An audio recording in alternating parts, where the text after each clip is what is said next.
What if the person you insulted became the only one who could save your life? In a world ruled by wealth and pride, billionaire Charles Beaumont believed money could solve anything, and anyone beneath him was worth nothing, especially a poor black boy from the streets. But on a day filled with flashing cameras and arrogant laughter, Charles issued a challenge he thought no one could ever meet. Heal me for $1 million if you can. The crowd laughed until the boy stepped forward, until the miracle happened, until the billionaire fell to his knees, not from pain, but from truth. This is a story of racism shattered, humanity awakened, and the extraordinary power of a child who changed a life in seconds. Heal me for $1 million. If you can. Charles Beaumont shouted loudly, his arrogant voice slicing through the warm Atlanta afternoon. His words echoed across the charity event like a challenge hurled toward the sky. A challenge he knew no one could meet. People laughed with him. Cameras flashed. Businessmen smirked. Women whispered. And Charles, a billionaire born into power, felt invincible. The owners of skyscrapers, hotels, islands, and private jets usually do. But beneath all that glitter, gold, and confidence lived a truth he didn't allow anyone to see. A burning pain twisted deep inside his chest. A pain no doctor could explain. A pain he feared more than anything in the world. He despised that weakness. And every time that fear stirred inside him, his arrogance sharpened like a knife. So when his eyes fell upon a small, quiet 12-year-old black boy standing at the edge of the crowd, watching him with a calm, unreadable expression, Charles's pride reacted like a spark hitting oil. Hey, you, Charles barked, pointing a finger as if calling out a servant. Why are you staring? Think you can heal me? The boy didn't answer. His silence irritated Charles more than any insult could. So Charles pushed harder, letting his arrogance spill out in the ugliest way possible. Oh, look at this. He sneered loudly so everyone could hear. A little black street kid thinks he understands health? A few people shifted uncomfortably. Others avoided eye contact. But no one dared speak up. Charles continued, his voice dripping with racism and superiority. Go back to where you came from. People like you don't fix people like me. Understand? Don't pretend you're anything more than a stray kid on the sidewalk. The crowd reacted instantly. Some gasped. Some lowered their heads, ashamed but silent. Some even pulled out their phones, because they could sense this moment was bigger than it appeared. A powerful man publicly insulting a child because of his skin color. It felt wrong, painfully wrong, but no one moved to stop him. But the boy, he didn't flinch, didn't lower his eyes, didn't look hurt, didn't look angry. He simply stood there, his calm presence strangely powerful in contrast to Charles's loud arrogance. And then, softly, steadily, he stepped forward. No fear in his step, no rush, no hesitation. When he spoke, his voice was calm enough to silence the entire street. I can heal you. The words weren't loud, but they hit the air like thunder. The laughter around Charles collapsed instantly. The cameras froze mid-flash. The murmurs died out as everyone leaned in unconsciously, pulled towards something they didn't yet understand. Charles blinked. Was the boy insane? Or simply mocking him? No, his eyes said neither. They said confidence. They said truth. They said something Charles had not seen in years. Sincerity. What did you just say? Charles asked, his voice suddenly quieter. I said, the boy repeated, I can heal you. People exchanged stunned glances. A black child whom Charles just humiliated, claiming he could do what world-class doctors couldn't. Some expected Charles to explode in rage. Others expected him to mock the boy further. But instead, something strange happened. For the first time in a long time, Charles felt seen. The boy's eyes, deep, steady, gentle, were not just looking at him. They were looking into him, into the fear he hid, into the pain he denied, into the loneliness he drowned with money. Charles opened his mouth to speak, but nothing came out. The silence stretched. The boy stepped one more pace forward, and in that moment, he seemed older than 12, wiser than his age, stronger than his size. His skin, the same skin Charles insulted minutes earlier, glowed warmly in the sunlight, a reminder of the child's humanity, a humanity Charles had pretended not to see. Why would you want to heal me? Charles finally whispered. The boy responded simply, because pain doesn't care if you're rich or poor, and healing doesn't care if you're black or white. The crowd's breath caught. A child who had every reason to hate chose compassion.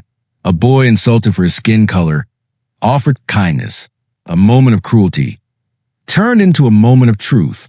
And for the first time ever, Charles Beaumont, billionaire, businessman, king of arrogance, felt his pride crack, not from shame, but from realization. His name was Micah Daniels, a boy from one of the poorest, most forgotten neighborhoods in the city, a place where sirens were more common than silence, where hope often felt like a visitor rather than a resident. His skin was dark, smooth like midnight, his clothes worn from years of hand-me-downs, and his shoes so faded that no one could guess their original color. Yet despite his appearance, the people who knew him whispered something extraordinary. Micah had a gift. They didn't call it magic. They didn't call it luck. They called it healing. Mrs. Thompson, the neighbor with migraine so severe she couldn't stand straight some mornings, said one touch from Micah felt like warm water washing the pain away. Mr. Ellis, the school janitor who limped for 10 years, swore his knee loosened the moment Micah placed a hand on it. And Ms. Carter, a teacher choked by anxiety for years, said talking to Micah felt like breathing clean air for the first time. Whenever Micah touched someone, they didn't just feel better. They felt peace, a soft, glowing sensation, as if sunlight gently entered their body. But to Charles Beaumont, he was still just a poor, black kid, a kid from a world far below Charles's own. A world Charles had never stepped into, except to judge it from a distance. All right, magic boy, Charles sneered, folding his arms with arrogant theatricality. You heal millions of people every day, right? Or is that just street talk you learned from your block? Some people in the crowd winced at the cruelty. Some exchanged uncomfortable glances. But Micah just stood there, calm, still, unshaken. No, sir, he replied softly. I heal only the ones who need healing. His voice wasn't defensive. It wasn't proud. It was simply true. The crowd buzzed, partly with disbelief, partly with curiosity, and partly with growing discomfort. No one expected the boy to respond with such grace after being insulted for the color of his skin. Charles felt something twist inside him. Irritation, confusion, and something he didn't want to name. Fear. Fear that this boy wasn't joking, that this boy knew something he shouldn't. Then Micah stepped forward, one small pace. Yet it felt like the entire world moved with him. He lifted his hand slowly, respectfully, not touching, just hovering, and pointed at Charles's chest. Your pain starts here, he said softly, the moment his finger hovered over the exact spot. Charles's breath stopped. How could he possibly know? Micah's hand moved slightly lower, tracing a gentle line along the ribs. Then it spreads here. Charles's eyes widened. That was precisely what he felt every night. A burning pressure that crawled around his ribs like a tightening cage. But Micah wasn't finished. And at night, he continued, his voice low but clear, your left hand goes numb. Charles's heart slammed against his ribs. That symptom was his darkest secret, the one that terrified him the most. He hid it from his doctors. He hid it from his assistants. He hid it from the world. If anyone knew, they would sense weakness. And Charles lived his entire life pretending he had none. His voice cracked for the first time in years. How do you know that? Micah slowly lowered his hand and looked straight into Charles's eyes, not with challenge, not with ego, but with a gentle understanding that felt older than his age. Because I can feel it, Micah said. Those words hit Charles harder than any insult ever could. He didn't say, I guessed. He didn't say, someone told me. He didn't say, I can see it on your face. He said, I can feel it. The crowd was frozen in place. A woman whispered, Oh my God. A man lowered his phone, suddenly feeling ashamed for recording. A teenager stared at Micah, as if seeing a hero appear before him. And Charles, the powerful, arrogant, wealthy Charles Beaumont, felt small, felt exposed, felt seen, not judged by skin color, not judged by status, not judged by appearance, but truly painfully seen. Micah continued, his voice soft but carrying more weight than the billionaire's entire empire.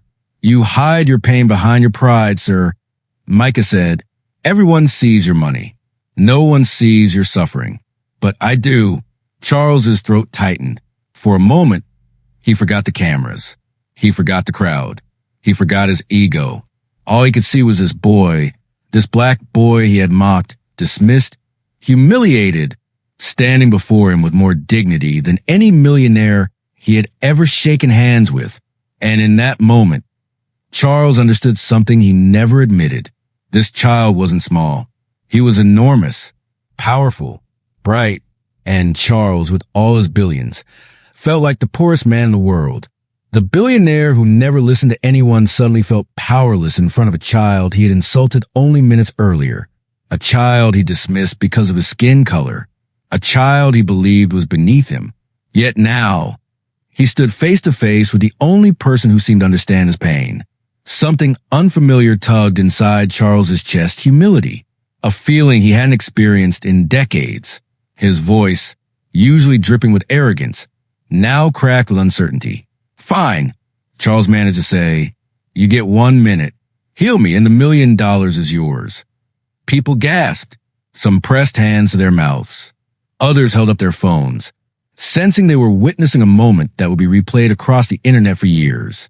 A billionaire challenging a black child he had insulted, and the boy accepting it with quiet confidence.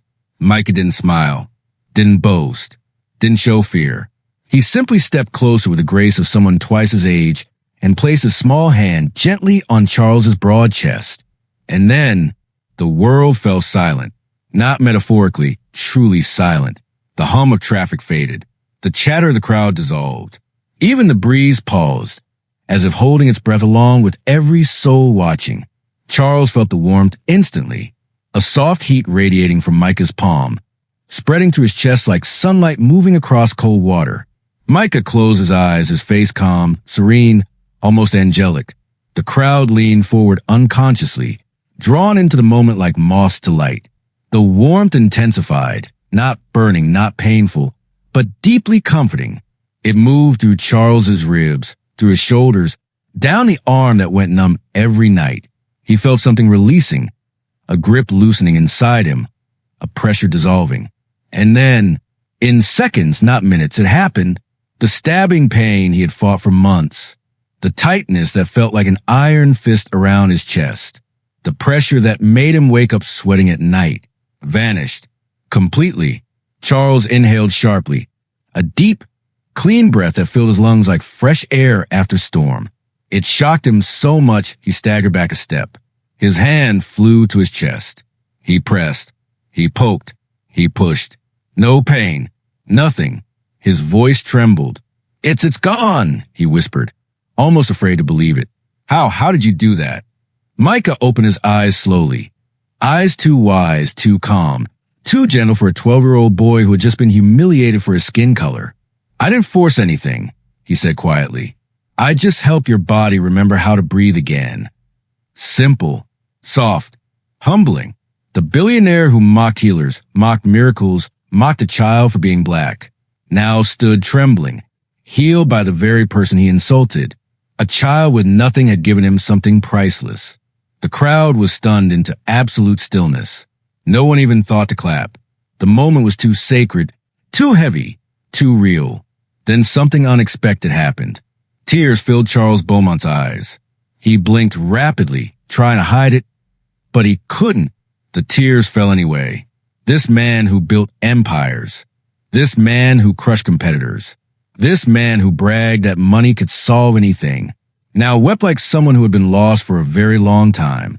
He fell to his knees without meaning to. He grabbed Micah's hand, gently, fearfully, reverently, as if touching something holy.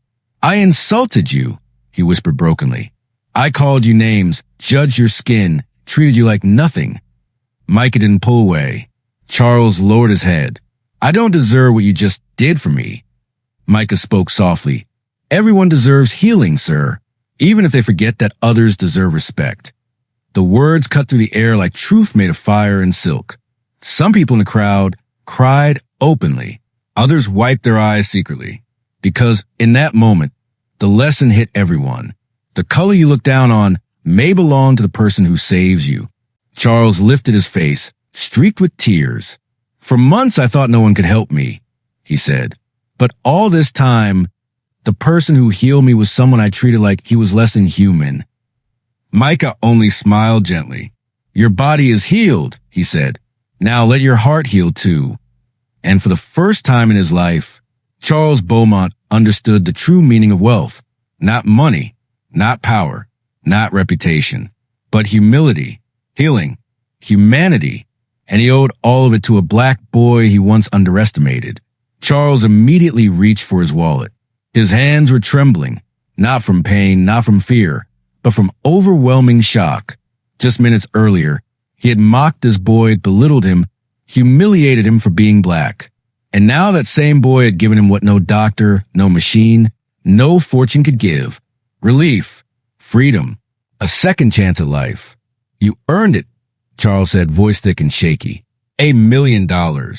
It's yours. He pulled out a checkbook, the most expensive pen he owned shaking between his fingers. To him, paying $1 million wasn't generosity. It was survival. It was gratitude. It was the only way he knew how to express thanks.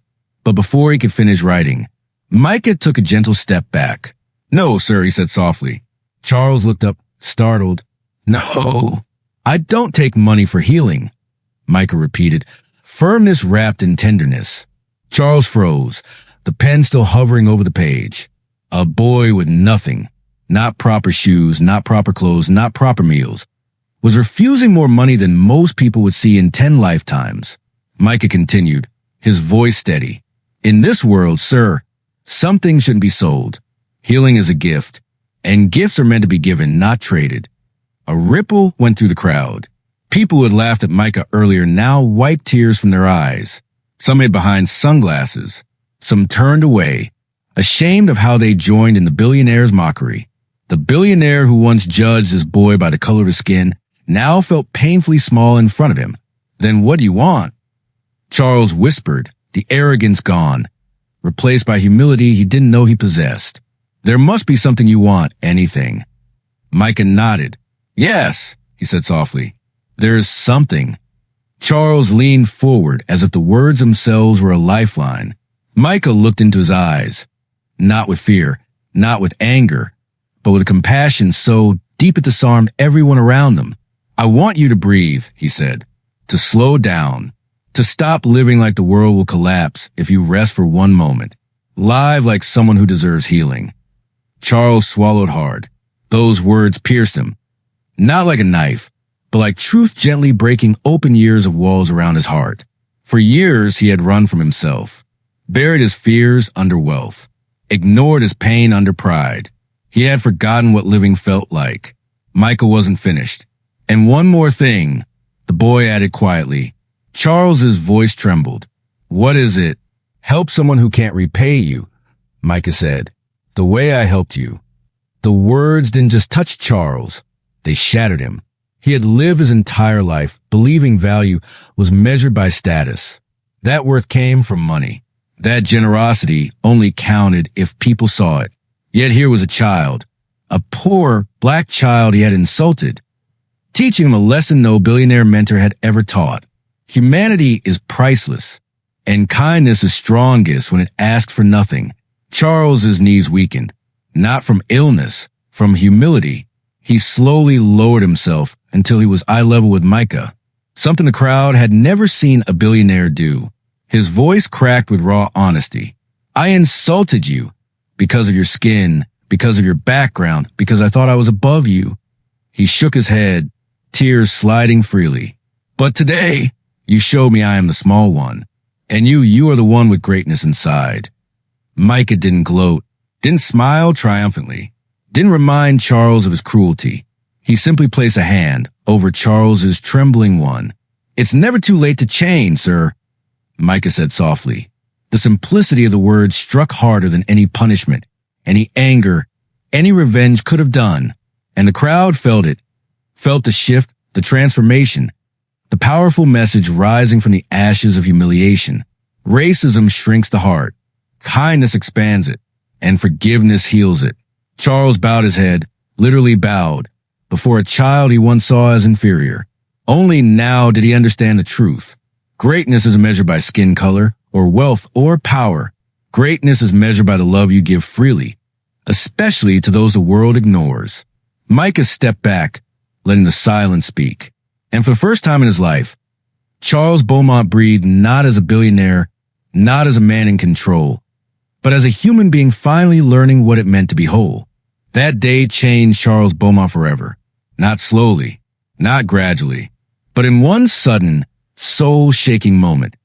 The moment a child he insulted healed him in front of the entire world. The man who once walked with the arrogance of a king woke up the next morning feeling like something inside him had been replaced, as if the broken pieces of his heart had been gently stitched back together by soft, small hands. He canceled 3 major business trips. People in his company panicked. Charles Beaumont never canceled anything. He was a man who attended meetings even when he was sick. He was a man who answered calls at 3 a.m. He was the man who once said, "Rest is for the weak." But now, rest was the first lesson he embraced. Next, he visited his mother for the first time in months. When she opened the door, she froze.